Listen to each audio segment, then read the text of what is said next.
Vítajte pri prvej časti našho fialového podcastu.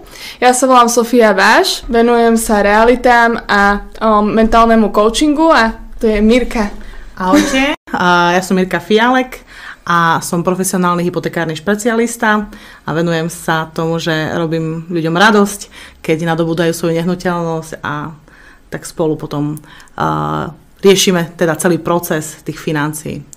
Mirka, ja vnímam, že ty aj tým, aká si, ako máš energiu, tak do celej sféry toho finančníctva, alebo dá sa povedať, že veľmi konzervatívnej témy vnášaš taký nový duch alebo nový vietor, že veľmi veľa som sa od teba naučila za tú dobu, čo sa poznáme a chcela by som sa ťa spýtať teda, aký je tvoj pohľad na peniaze ako celkovú tému?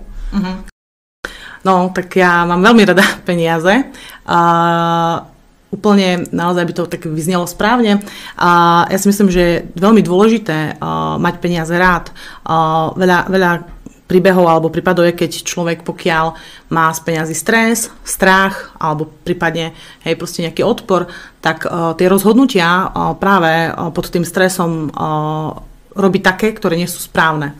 Čiže myslím si, že toto je cesta, že nájsť si ten správny prístup a mať veľmi dobrý vzťah k peniazom ako takým a potom ten život je ľahší. Si myslím, že potom to aj tak robí radosť ich používať.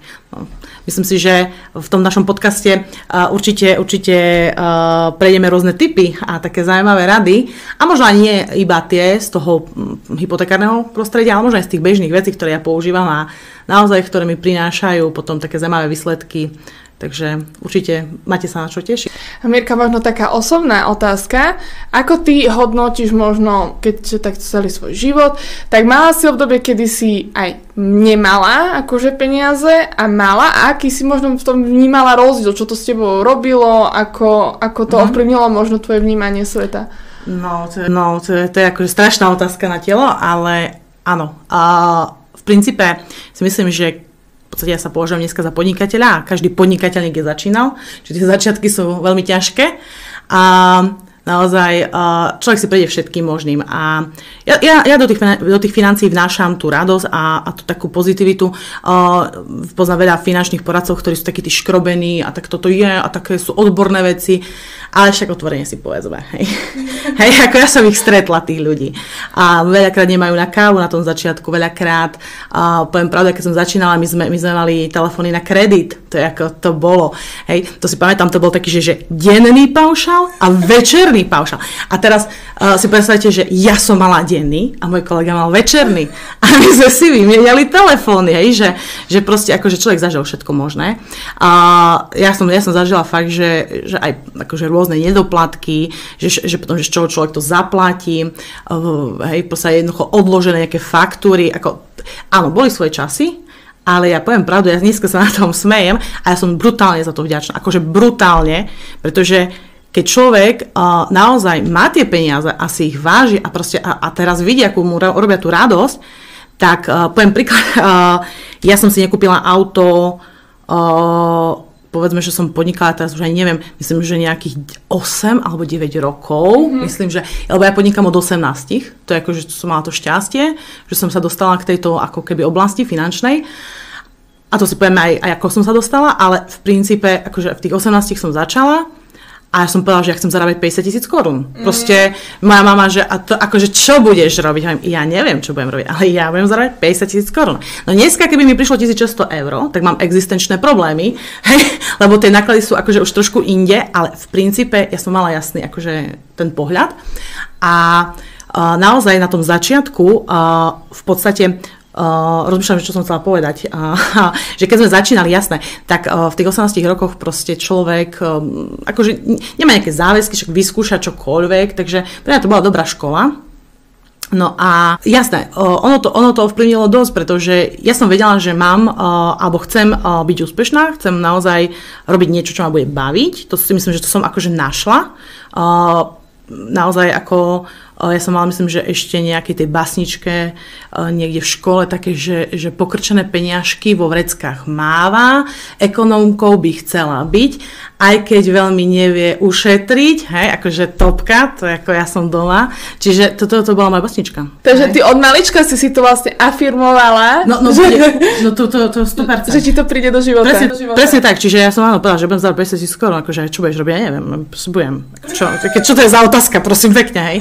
A to je správne, ale naozaj som mala tie obdobia, kedy proste nebolo a už viem, to auto to bolo, že teda to auto som si nekúpila, lebo všetci, že však si kúp nejaké také malé, také nejaké, také, že ako však ho aj tak nabúraš a proste toto nebola moja predstava toho úspechu, že malé, ešte ho aj nabúram, hej, ty vole, to čo sú za akože afirmácie, hej, do tej hlavy, hej, čiže ja som bola rozhodnutá, že naozaj, že si kúpim auto. A mala som jednu klientku, ja jej musím tu spomenúť, akože veľmi, veľmi na ňu dobre spomínam a bola to viac ako 80-ročná pani, a pani Gálová sa volala a ona mi v 19 rokoch zverila 1 000 000 slovenských korún. To bolo neskutočné.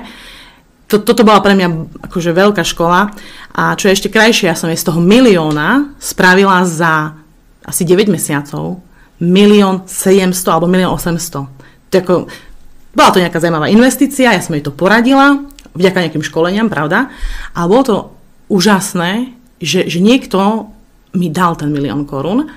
Naozaj to bol 1 000 000 korún. A v podstate ona, keď sme po roku spolupracovali, mala cez 80 rokov, bola to akože docentka, hej, proste naozaj proste kapacita. Nebudem akože nejak definovať ďalej, lebo ani možno neviem všetky tituly, ktoré mala, hej, popravde. Ale ona mi tak po pár rokoch vraví, že a vy máte aké auto? Hovorím, ja nemám auto. Ona, vy, taká riaditeľka a nemáte auto. Hovorím, no, to nemyslíte vážne. Hej, akože ona mi v tých nemožno 85 rokoch dala takú zase ďalšiu spätnú väzbu a vravím si, no dobre, tak ideme kúpiť to auto. A naozaj proste akože som si kúpila ten prvý Mercedes, akože to ako nemôže byť nič iné, hej, akože tam proste to bolo jasný výber, ale naozaj je to o tom pozitívnom prístupe, lebo keby som mala ten prístup že veď si kúpim to malé auto, tam vtedy jednu chvíľu sa zvažilo, že Hyundai i20, hovorím, ja na i20, tak a takto to boli tie začiatky. A to je super, lebo to sú také zážitky, ktoré mi nikto nezoberie a to ma vlastne spravilo tým, čím som. Ja som laik v tejto téme, trošku okrajovo sa do toho snažím dostať, alebo sa o to zaujímam, aj o to investovanie a prácu s peniazmi, ale vnímam to tak, že vlastne peniaze sú nástroj, hej? Že nie je to niečo, čo mne má určovať, ako žijem, ale ja určujem, ako tie peniaze využívam a stotožňujem sa s tebou v tom, že mali by slúžiť hlavne nám tie financie v prvom rade. A myslíš si, že ľudia ako celkovo, tvoji klienti, ktorých stretávaš, to tiež tak vnímajú, že im tie peniaze slúžia? Je to naozaj od človeka. My ako ľudia sme naozaj takým väčšinou tí konzervatívni, alebo človek ako taký vždycky sa radšej skôr chráni, alebo tá hlava povie radšej nechoď do toho, lebo vieš, prídeš o peniaze, toto.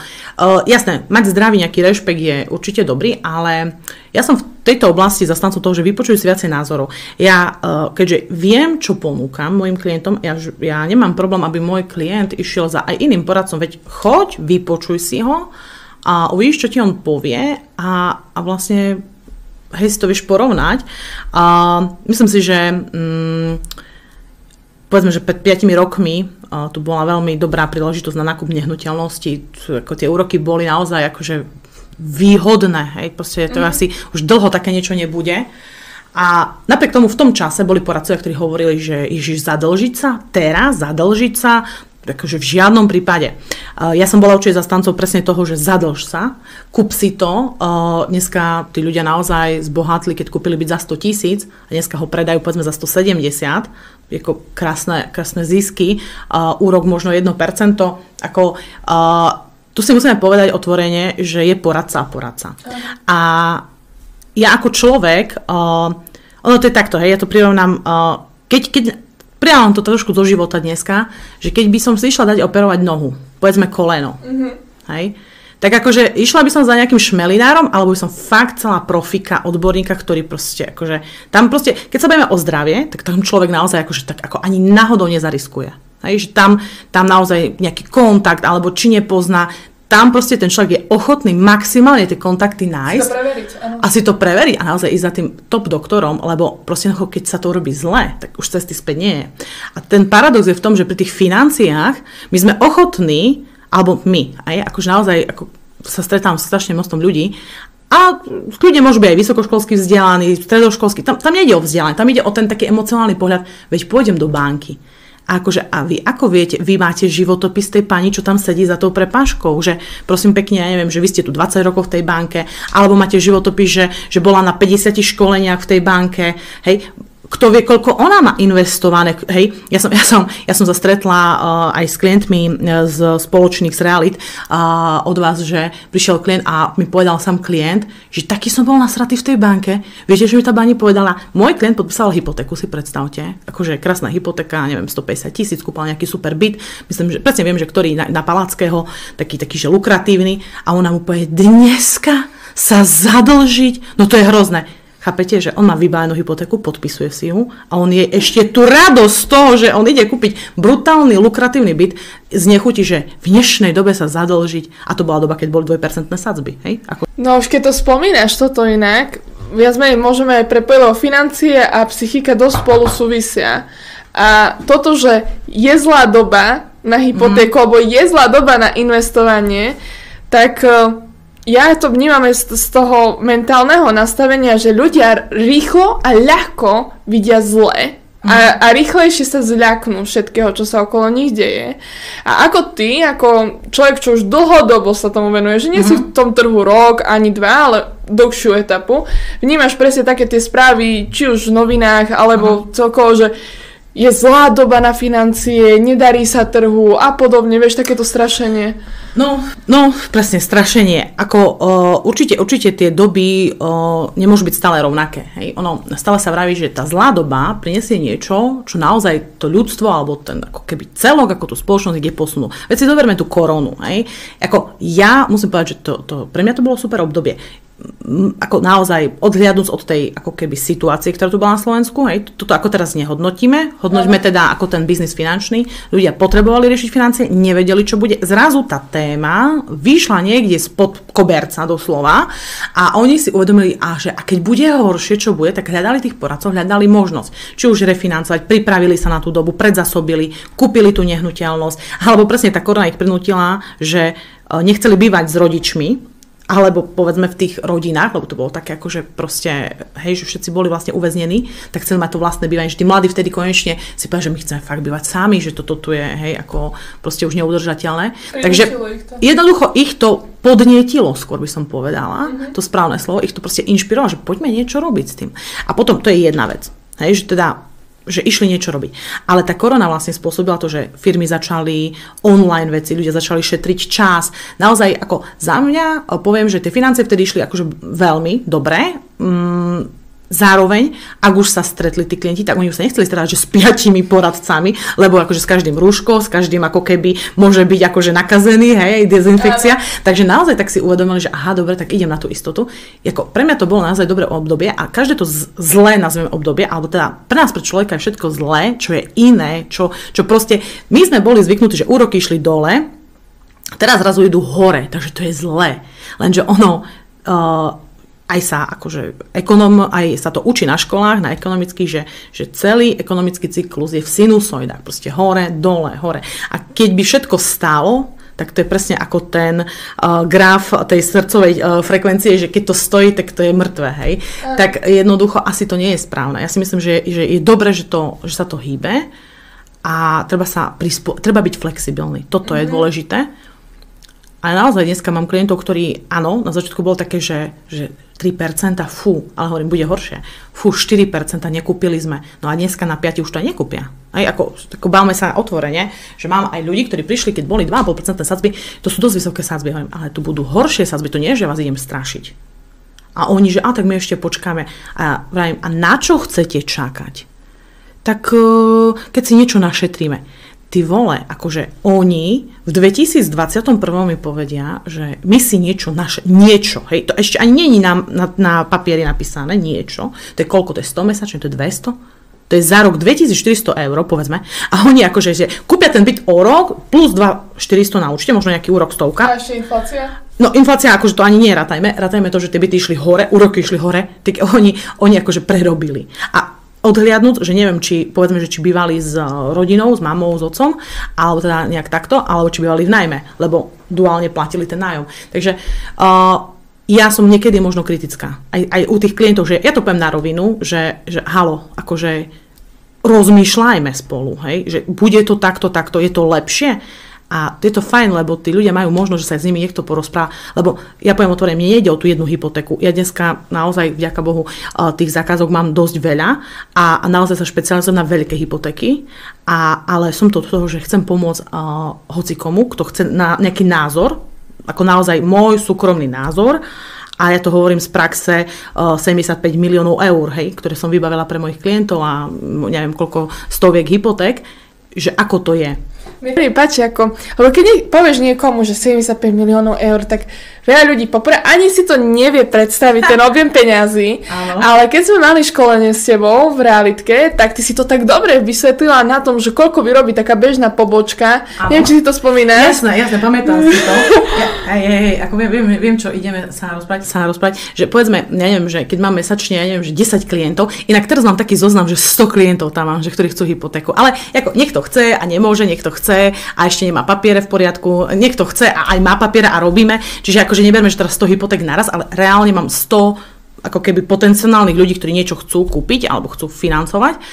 A teda, keď beriem v úvahu, že také reálne, čo dneska sa u mňa robí, tak ja neviem, povedzme, že 15 hypoték mesačne, keď je priemerná hypotéka, myslím, že som to hovorila na tom presne školení, že ja som mala za minulý rok priemernú hypotéku 120 000, no možno 119, ale nejaké drobné, 120 berme. A berme teda, že povedzme, keď 10 hypoték človek urobí, alebo aj viac, tak to je 1,5 milióna, alebo od 1 milióna určite viacej. Môj cieľ je aktuálne taký najbližšie 5 miliónov mesačne robiť. A logicky nie je to možné, že 50 klientov, ale naozaj dneska sa už idem segmentovať na veľmi vysoké bonitné nehnuteľnosti, drahé hypotéky a tým pádom toto je to ako realizovateľné, ale bežná taká pobočka, že v meste, že keď napríklad prídete niekde, že nejakej nemenovanej banky, tak tam sú napríklad 2-3 úveristky, každá má nejaký plán mesačný, oni väčšinou majú také, že 300-400 tisíc ten plán, aby možno klient mal predstavu a oni vlastne majú spolu tieto 2-3 ženy urobiť možno ten 1 000 000 alebo 1 200 000, ako malé mini pobočky, možno aj 500 000 je že wow mesačne, že áno, že proste super. Hej, a teraz si zoberieme, že ja sama generujem vlastne takýto objem, čiže ako keby môj záber je možno aj 3 pobočky ako bank. No ako ja keď som to počula na tom školení, som si povedala, že tak ty kokos, to je strašne veľa ľudí, ktorým sa musíš venovať. Aj na ten čas, keď si to prenesiem, že ako to stíhaš. To je taká téma, áno, ja poviem, to bežné sprostredkovanie alebo poradenstvo, hej, už ako keby čo komu je bližšie, je o tom, že príde klient, urobíme si nejakú analýzu, potom ja mu dám nejaké výsledky, potom ten klient povedzme, že by mal mať priestor si to premyslieť. Ono v reále, dneska žijeme vo veľmi rýchlej dobe. Aj takáto verzia poradenstva existuje, že teda takýto postup, že ten klient má ten priestor. Väčšinou mňa už vyhľadávajú ľudia, ktorí majú naozaj 100% odporúčanie na mňa. Ja dneska už nejdem do nejakého súťaženia, že mám poradcu, nemám poradcu, ako vyberte si. Buď ten klient na prvom stretnutí so mnou, že buď za tých 30 minút tá chémia klapne a naozaj spie, áno, z ňou to chceme robiť, vidíme, že áno, rozumie tomu, dá nám toľko argumentov, riešení, možností, ideme do toho. Alebo proste nie, ale je to úplne v poriadku, a vôbec sa akože nehnevám ani na klientov, ani s klientmi. Hej, proste máme fakt aj dobré vzťahy, alebo teda sa rozlúčime fakt v dobrom. A teda to sa veľakrát nedieje, popravde, ale v princípe aj také sa stane. Hej, akože nevylučujem, ale je to o tom, že ak ja na tom prvom stretnutí spomínam, že tí ľudia mi dôverujú, tak už proste ideme rad za radom. Čiže je to trošku také zrýchlené, to je moja pridaná hodnota, inak možno vidno toho kolibrika za nami, neviem, či teda si to niekto všimol, ale naozaj toto je zviera, ktoré mne ako keby je veľmi blízke z pohľadu mojej energie. Proste pestrofarebnosť tých riešení, energia toho riešenia, dynamika, tá samotná farebnosť toho, že nedá sa takto, ideme z druhej strany. Hej, naozaj proste toto mňa vyjadruje a toto je blízke mnohým ľuďom. A poviem reálne, že toto je blízke práve tým podnikateľom, lebo ten podnikateľ nepotrebuje sedieť non-stop niekde v banke, proste čakať, nevie tá pani, alebo nejaký poradca, ktorý ho zahltí, neviem, 10 stranovou knižkou o tom, že kde má poistené PZ, pečko, auto, hej. Toto veľa poradcov začínajúcich v MLM štruktúrách robia. Je to systém, ktorý je naučený, nie je za čo treba, ale počase možno zistia, možno nie to zabíja, ako ten záujem klienta. Hej, ono reálne, my sa tu dneska bavíme a možno tie prvých 10-20 minút je akože aktívne človek schopný vnímať a tam to potom končí.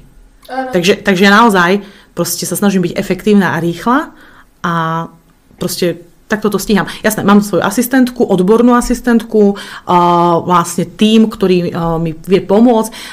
Reálne, aktuálne teraz sa hľadá, ešte sa nenašla, možno, že aj cez toto príde tá správna osoba, akože špecialista profesionál na poistné veci, alebo poistný sektor, čiže ako keby potrebujem podporiť nejaké poistné udalosti, poistné veci, však tým klientom sa niečo na tých nehnuteľnostiach stane a potrebujeme to trošku ako keby supportovať, ten ako keby back office tomu zabezpečiť. Takže vlastne toto je to, že dneska hľadám alebo mám už z časti nejaký koordinovaný systém, ktorý v podstate na ktorom bežím a ako keby dá sa to. Mirka, ja som veľmi rada, že vôbec si vymyslela tento koncept toho podcastu, fialového podcastu. Fialové, áno. A myslím si, že sa aj blížime ku koncu tej prvej časti. Ja by som chcela, aby si tak objasnila, že čo ťa podnietilo vôbec venovať popri tom všetkom, čo máš na starosti. Ja viem, že je ťažké sa ti dovolať, lebo stále nejakí klienti ti volajú, že si vykúpila ten čas na to, že zadarmo chceš edukovať širokú verejnosť o tejto téme. Že čo bol podnet? Ja som sama rozmýšľala nad tým, že či vôbec do toho ísť a že a kedy, presne, že kedy to spraviť a vôbec časovo.